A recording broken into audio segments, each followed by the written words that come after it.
So who are these two people and what are they doing in Elbaph? Hello everyone, I am back with a new video and this time I have got One Piece chapter 1135, Friends Cups. Now I always get intrigued by, well, that title certainly intrigues me because it's Friends Cups. They mean like sake cups that, you know, they show allegiance to one another. Well, we'll find out. So in we go. So we open up with a cover of, we're back to Yamato's Golden Harvest, Ogre Child Yamato's Golden Harvest, and this one's crazy. It's like, it's Tama just kicking Hold'em in the face. Hold'em's a decent guy, but it looks like she's caused a bit of damage. That's crazy. Is she powerful? I know these are probably just gags, but come on. And I love this first panel as well, just like Chopper and Child Bonnie just sitting on a book, trying to read it, but they can't. They look adorable. It's great.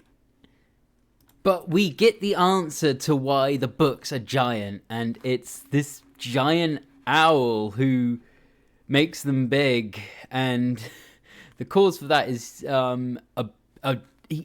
they assume he's eaten a devil fruit, right? That just makes things giant. Okay. And talking of things looking just awesome, you know, of the little Straw Hats amongst big things, you know, we had Chopper and Bonnie sitting on a book before. Now we got, in these few panels here, Robin sitting on a book, sitting on giant books as well. I love this aesthetic. And then we get to see what the other Straw Hats are up to, and just first thing you see is just Luffy basically traumatizing the giant children by pushing the swing way too hard. They're terrifying. Obviously, Luffy beats him up, and Usopp as well. Poor Usopp, what did he do? But you know, Nami's always fond of children, so of course she chastises Luffy for being mean to them. Again, we get to see what other Straw Hats are doing. This time it's Sanji, and he observes one of the giant children getting all close and hugging up with Gerd. Obviously winds up Sanji, and he's got that stupid expression like Momo had when he was like cuddling up with Robin or Nami. Oh, so Sanji's making enemies of children again. So Luffy and Usopp are getting all upset about the giants not maybe they're moving away from being warriors and they're down about it. And then one of these children we haven't met yet just comes out of nowhere and just starts attacking Luffy. So there is a warrior amongst them. So what's wild here is Luffy easily blocks the sword. I think it's like, but looking at it, it's made of wood or whatever. And he just responds with gear-furred elephant gun. And thankfully he misses the kid, otherwise he would have probably flattened him. So of course everyone chastises Luffy, especially the little girl giants. Say that Luffy's scaring them. But we get a name for this rambunctious young man. It's Colin, known as the Wild Child, and he winds up everyone. He seems quite similar to Luffy, I suppose. So, bit of an extra lore drop here, but Colin's mum is Ripley, and his father is an unnamed human. I'm not going to get into the practicalities of how that exactly works, but those are his parents. Okay, and Sanji seems to be a bit devastated, obviously.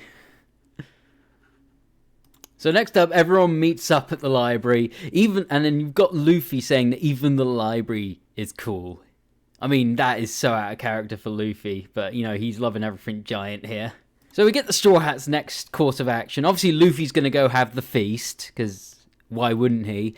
But Robin and Chopper are going to stay at the library, and then, interestingly, Lilith and Bonnie are going to look to kind of hunker down in Elbaph, which is interesting. And the last Straw Hat to sort of declare their location is Frankie, who's going to stay with the giant tree, which turns out is an Adam tree, just like the one that he made the wood that he made the sunny out of. But this is the oldest of the Adam trees, and they call it the jewel tree Adam, as you see here.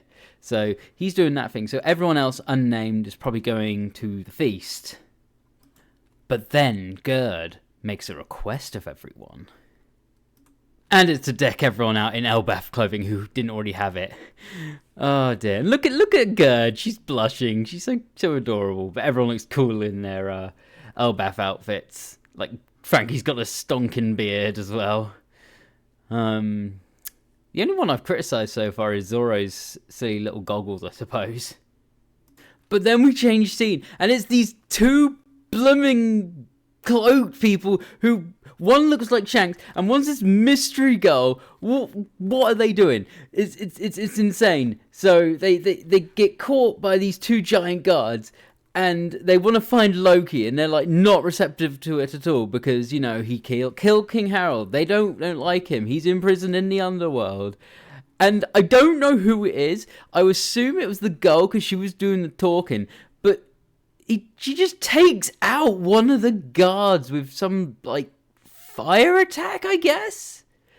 But he's just absolutely flawed. Okay, so who are these two people and what are they doing in Elbaph?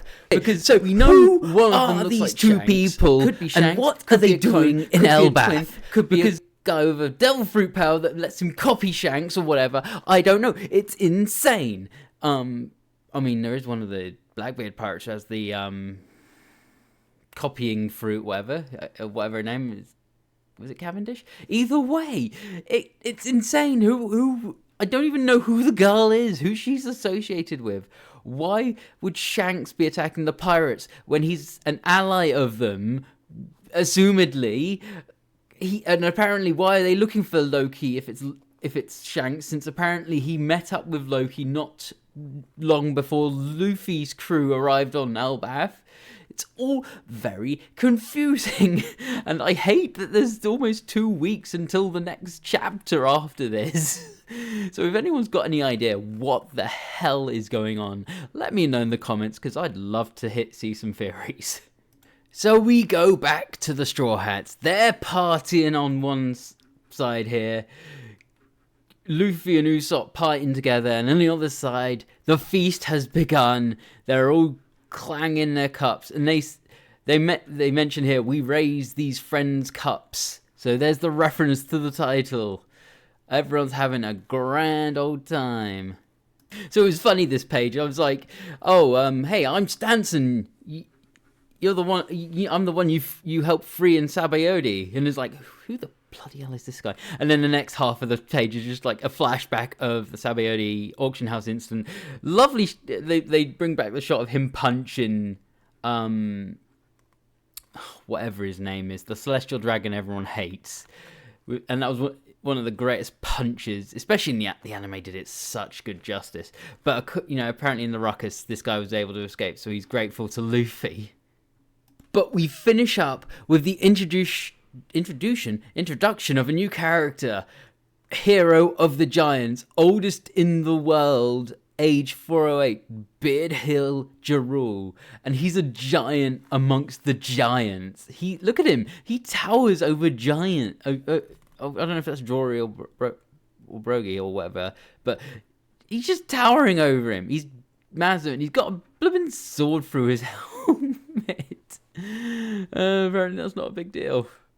Oh dear, so it'd be nice to know more about him. It'd be great to hear more about these two cloaked individuals that are causing a ruckus in the castle.